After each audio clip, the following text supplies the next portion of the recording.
Encontramos en vivo con CNN Redacción. Hay que decir que el líder de las fuerzas que derrocaron al presidente sirio al-Assad dijo que los gobiernos extranjeros no deberían preocuparse por lo que va a suceder en el país y afirmó de hecho que Siria no está preparada para otra guerra. En una reunión con periodistas, Mahmoud al-Jolani, el líder principal del grupo islamista de la coalición que provocó la caída del régimen, dijo que los países extranjeros no tienen que tener ningún temor. Por otra parte, los propios rebeldes nombraron a Mohammad al-Bashir como primer ministro en un mandato que va a durar 3 meses. Vamos a saludar en Jerusalén a nuestro especialista, nuestro corresponsal internacional en jefe, José Levi, que tiene mayores detalles. José, bienvenido.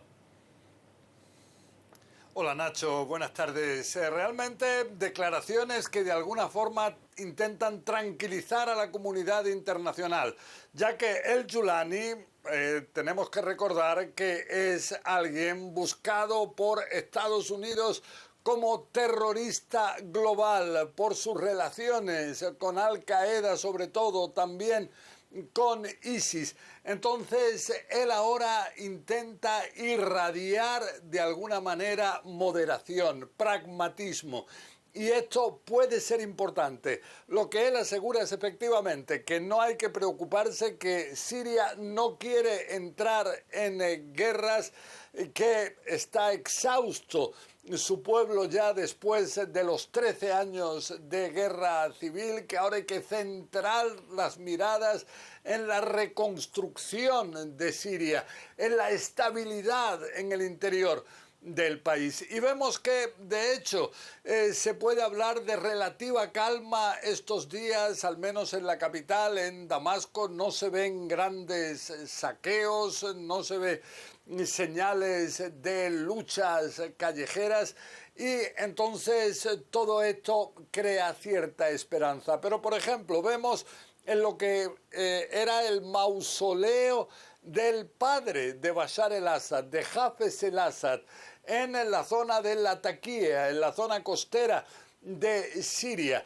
Este mausoleo fue prendido fuego, o sea, fue incendiado. Se desconoce por quién. Estamos hablando de Hafez el-Assad. Yo mismo estuve en su sepelio en el año 2000 en Damasco. Hafez el-Assad estuvo al frente de Siria durante 30 años. Luego su hijo Bashar el-Assad, el que huyó a Moscú, estuvo durante 24 años. Pero vemos que de todas formas son muchas las heridas que hay que cicatrizar en el interior de Siria. Por ejemplo, lo que dicen los cascos blancos que representan a la oposición es que habría nada menos que 200.000 desaparecidos en el interior de Siria.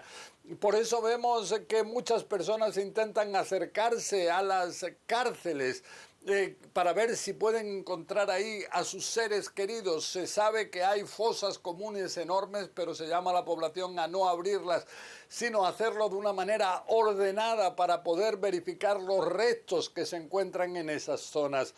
Y todo esto cuando tenemos también otro tema que hasta ahora preocupaba a la comunidad internacional con respecto a Siria, que es la droga del Captagón. Ahora fue encontrado un primer almacén de estas drogas, estas pastillas, que en el Medio Oriente realmente han causado que muchos en esta zona del mundo las tomen. Es una droga, es peligrosa, y todo eso cuando se piensa por parte de Estados Unidos. En Washington se culpó directamente en su día al régimen de Bashar el-Assad también con la ayuda de Hezbollah, el utilizar la venta de estas pastillas de Captagón para el enriquecerse, para conseguir miles de millones de dólares para sus propias actividades. Entonces aquí vemos que se trata de un tema que ahora se espera pueda de alguna forma aliviarse.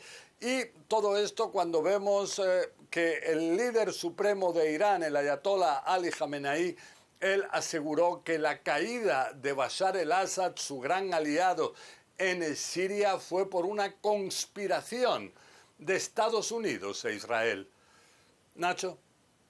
Muy interesante, por supuesto, todo el contexto, que como siempre, con tanta experiencia, nos contaba allí José Levi, justamente lo que fue el funeral de la persona depuesta en estas últimas semanas, estos últimos días. Ahora, la situación se pone más compleja, porque en el medio hubo ataques israelíes en el interior de Siria. ¿Qué más sabemos o qué sabemos sobre esos ataques?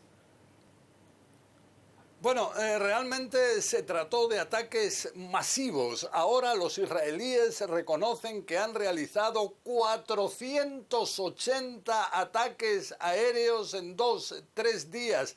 En los medios de comunicación en Israel se asegura que el daño que se ha causado a las capacidades estratégicas sirias es enorme. Hay quienes dicen que de alguna manera estas fuerzas ya no tienen estas capacidades. ¿Qué es lo que pasa? Israel, después de muchos años de haber acumulado inteligencia sobre lo que ocurre en el interior de Siria, ha bombardeado a lo que son desde aviones de guerra, por ejemplo, los sofisticados aviones rusos MiG-29, los han destruido sobre el terreno en los aeropuertos, han destruido también los israelíes aeropuertos, han destruido también drones, helicópteros, inclusive 15 naves de guerra, también distintas factorías también que se sospecha eran de armas químicas. Dicen los israelíes que todo esto para impedir que estos ingenios puedan caer en manos de terroristas. Todo esto en el seno de una realidad que es enormemente inestable. Todavía se desconoce hacia dónde se dirige Siria. Vemos que no solamente Israel, también Turquía está atacando, pero en su caso es a los kurdos en el norte de Siria. Vemos ahí que hay combates, hay bombardeos y hay que tener en cuenta que es una situación muy especial porque los kurdos están apoyados por Estados Unidos para luchar contra ISIS dentro de Siria. Entonces es una realidad compleja, peligrosa, cuando hay que recordar algo fundamental. Ahora ya no es como en el pasado, ya no existe ese enemigo común para todas estas facciones diversas en el interior de Siria. El enemigo común era Bashar el-Assad. Nacho. Bien, ¿cómo ha cambiado el panorama? Por supuesto, en pocos días lo explica, como siempre, impecablemente nuestro corresponsal internacional en jefe, José Levi, precisamente desde Jerusalén. José, muchísimas gracias. This footage shows just part of a massive Israeli attack on Syrian military assets. The IDF says it's launched nearly 500 strikes on the country since Bashar al-Assad's regime fell over the weekend, targeting his navy, airfields, chemical weapons, and arms production. According to Israel's foreign minister, the goal is to prevent any weapons from falling, quote, into the hands of extremists. Israel's also sent ground forces into Syria, both into and beyond a demilitarized zone that separates the Israeli-occupied Golan Heights from the rest of Syria. The government says they're establishing a new security zone and, quote, will not allow any hostile force to establish itself on our border. Arab states have condemned Israel for taking advantage of Assad's collapse to execute what they call a land grab.